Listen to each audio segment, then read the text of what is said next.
Hey everyone, and welcome to a very special Wii Racing interview that we have today. We are here at Postern Gate, where we might have some special F1 watch parties, so stay tuned for that. But today we have something just as exciting. I have the pleasure of sitting down with an incredibly talented driver who's been making waves in motorsport.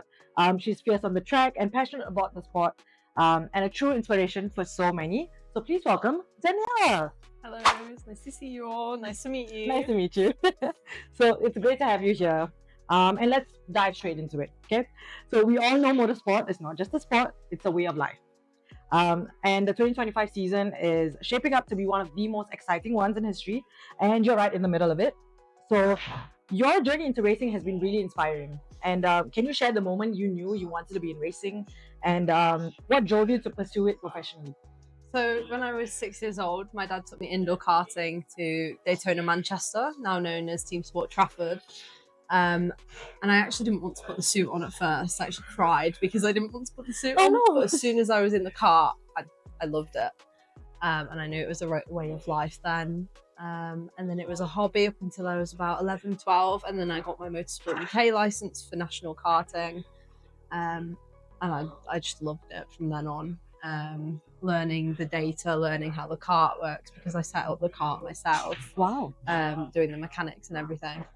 So it was great to learn about that and just embrace it with everything. And then winning the Fiesta BRSCC Fiesta Junior Scholarship at the beginning of last year to progress into cars was also fantastic, and also a Total Karting Zero UK North Championship win in 2022, which was also quite amazing. So yeah, it's been quite an eventful journey so far, but I've really enjoyed. So motorsport, like you said, there's a lot of challenges, both on and off the track, I'm sure. So what's been the biggest obstacle in your career so far, and what was your way of overcoming it? So I'd say that the biggest obstacle was probably funding. And sponsorship. We work really hard as a family for sponsorship. We go to networking events, send emails. I think we've sent over 3,000 letters so far, with few responses, but every no is close to a yes. So I'd say that sponsorship and funding has probably been quite a big obstacle, but we just keep determined, keep pushing, and hope that things fall into place, which so far, fingers crossed, touch wood, they have. Yeah, like you said, you push yourself to improve. And what specific areas of your racing skills are you currently working on? So probably racecraft, to be honest. So overtaking, racecraft, getting used to the car racing compared to karting racing, because karting, as the guys from Wii Racing know, is very nose to tail. You can be right on someone's bumper up until the braking point, but in car racing you can't be quite the same. So it's learning that racecraft and that down and quite complicated way of racing compared to karting, where you can't really just brake at the same point as your competitor. You just end up going into the back of them. Yeah. And the gear changes and clutch control and everything is quite different, a lot different, because you don't even have a clutch or gears in karting. So I'd say that racecraft and just bettering myself as a whole and rounding myself off as a better racing driver. Is there a trick to staying competitive? Because if you're training on your own, how do you translate that onto the track? So I do simulator. I have a race simulator, so I go on that quite a lot and learn the track and learn obviously it's not quite the same as it is in real life, because you don't have the feeling quite the same as you would in an actual car.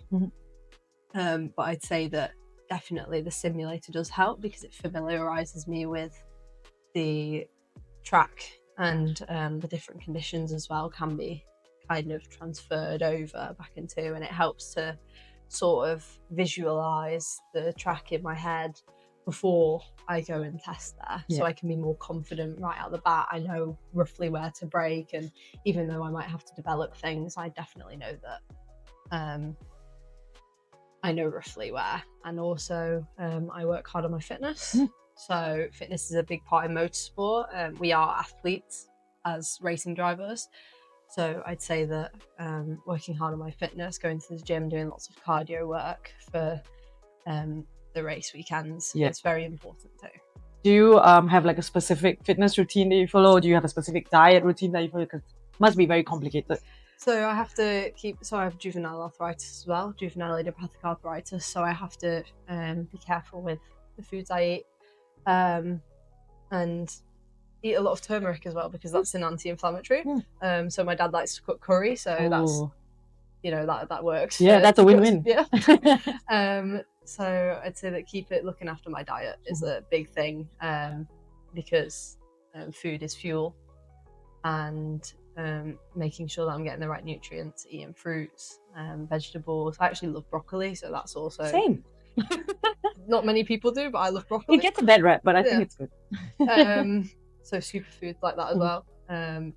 But yeah, fitness routine, I usually do like a mix, so I alternate it. So I do like upper body, lower body cardio, upper body, and I just switch it up, so that each part of my body has time to rest and repair until I go again. You were saying that your dad, cooks all this food for you. So your family has been really supportive, but when you wanted to go into such a niche career, what was their reaction like? It was actually my dad and Rachel, my stepmom, that have pushed it quite far in the beginning. So when I first got my owner driver kart for the Daniel Ricciardo Series UK Championship, they surprised me at Christmas and with a letter that said, "You are now the owner of the Daniel Ricciardo Series UK kart." And I cried at the time because it was such a big moment.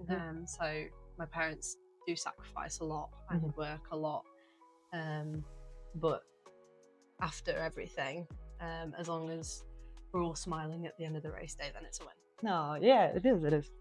Also, every driver has their own pre-race rituals. Do you have anything in particular?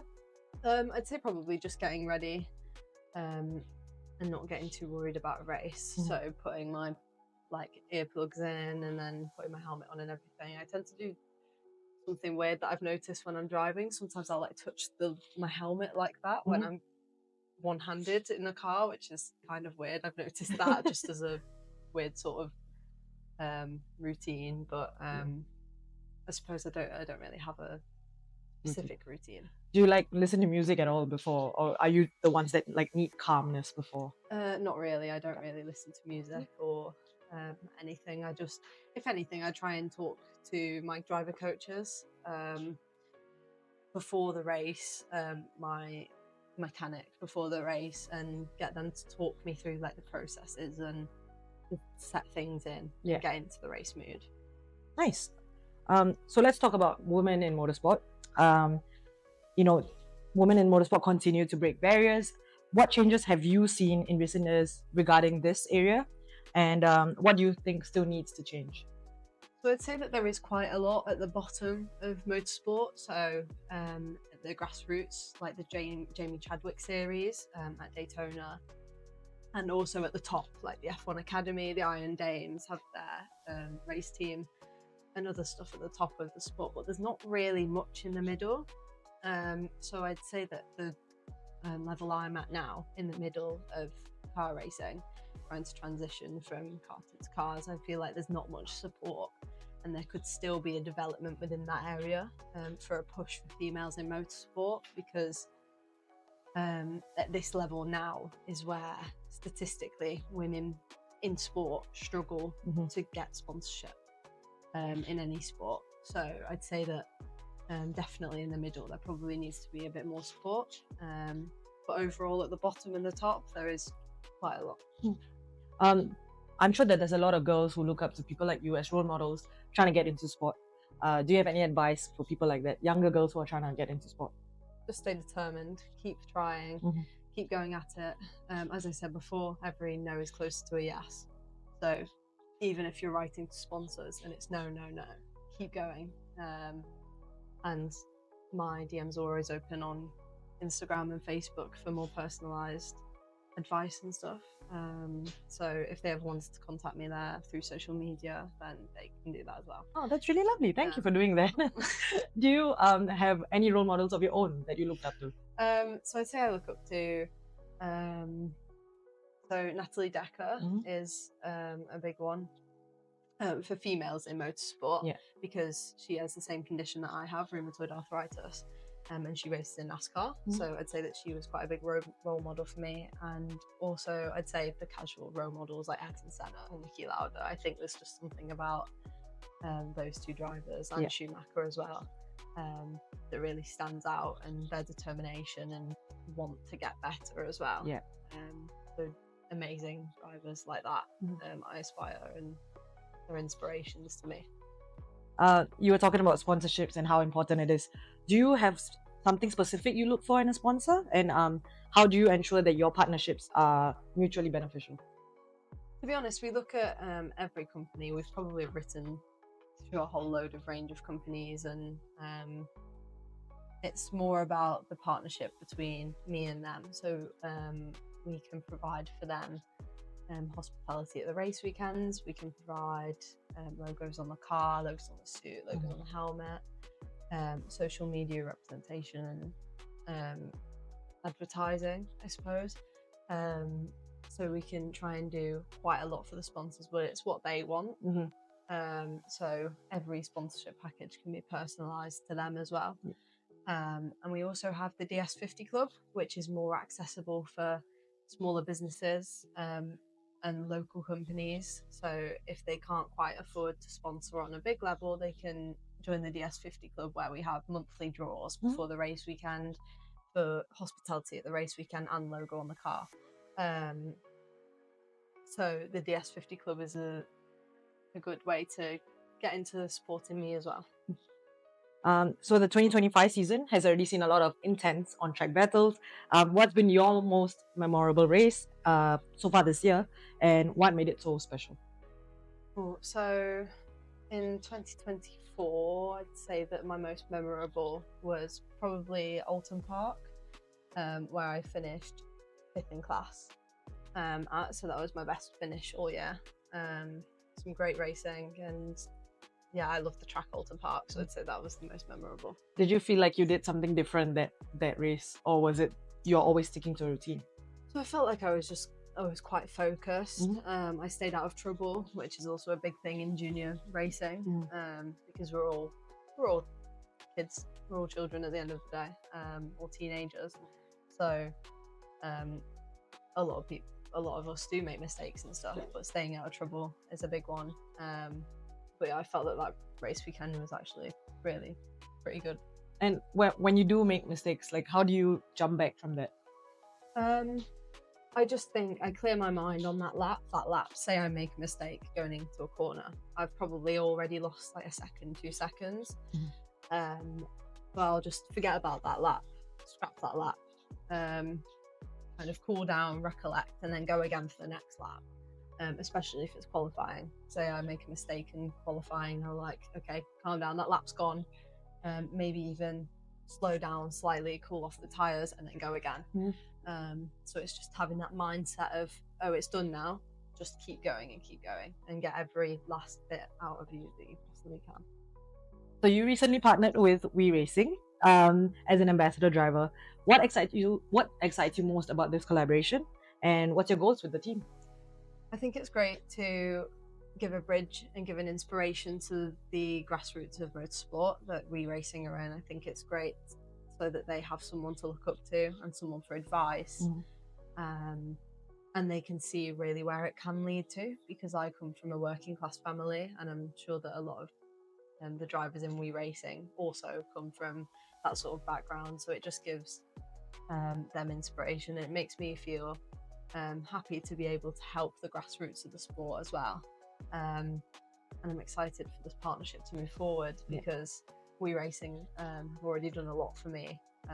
Setting up this interview right now is just one thing that they've done for me amongst bundles of other things. So I'm really grateful as well. Speaking about the future, where do you see yourself in 5 years? Are there any specific racing series that you want to do, or championships you want to compete in? So to be honest, in 5 years, it's because I'm quite sponsor funded. It's very sponsor based. I'd say within the next 2 years, 3 years, I'd like to see myself in F1 Academy, and then see from there if we can push to F1 beyond 5 years. Obviously at the top echelons of motorsport is my aspiration, to be at the top echelons of whatever I'm racing in. So whether that's British Touring Car Championship, World Endurance Championship, GT racing around the world, or F1, I don't mind, because I want to be the top, and as long as I'm at the top of what I'm doing, then I'll be happy. Your fans love to see the personality behind the helmet. What's one thing people might not know about you that might surprise them? It's quite a hard one. I don't really know how to answer that question, to be honest. Are you pretty much an open book? I'm quite open. Like, if someone asks me a question, then I'll answer that question. Do you have like a specific thing that you do, like a hobby that you do that people might not think that you would be doing, or are you just full on obsessed with racing all the time? So I play field hockey. Okay. So that's one thing that people might not know about me. I play field hockey for Warrington Hockey Club. So I'm right wing. So fast again, speed right down the right wing. So that's one thing that some people might. Any reason why field hockey?